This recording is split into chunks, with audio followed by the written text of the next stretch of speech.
King George III of England asked the people of England to pray that the words of the Declaration of Independence would never come to fruition. That part that spoke of freedom. Because King George, like many followed him, know that the concept of freedom would change his form of government. That people would have the right to do what they want, live where they want, and practice what religion they want. He asked them to pray that those words would never come to fruition. Our army was in terrible shape.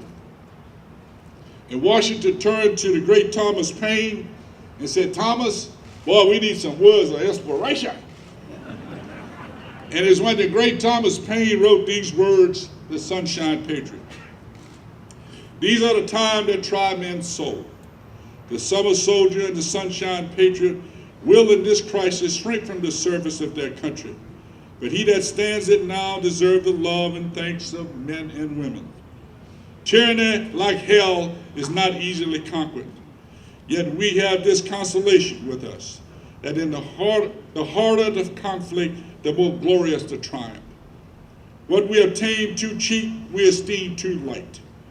It is darkness only that gives us everything its value.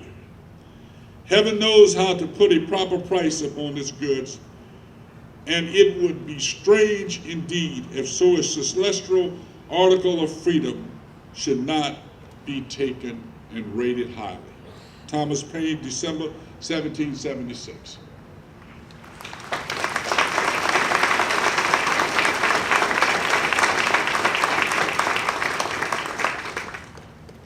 Let us remember and pray for those who lay here today and around the country and around the world. Our country has gone to war and is at war now. And since our Revolutionary War, we have gone to war to try and help other people be free after fighting our own civil war. A few months ago, we had an incident where we made some comments about bringing Haitian babies out to save their lives, and a commentator in Baton Rouge asked me who would pay for it. And I said, who you mean is going to pay for it? Who paid for World War I? Who paid for World War II? Where in D-Day invasion, we lost 9,000 casualties. Who paid for that? We paid for it. We're Americans. That's how we roll.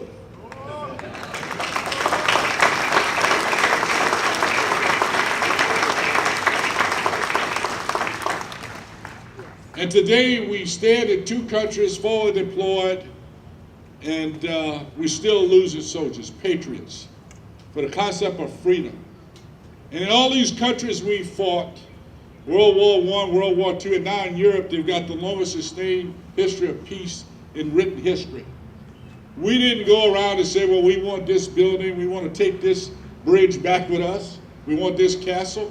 All we asked them for was a place to bury our dead. And around the world today,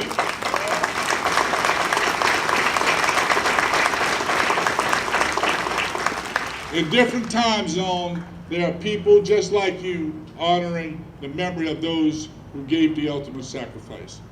Ladies and gentlemen, let us not forget. Let us continue to bring the children to these events. Thank to the scouts who came out here last week. I think there was some 1,200 of them. And put the flags on the grave. We're preparing the next generation.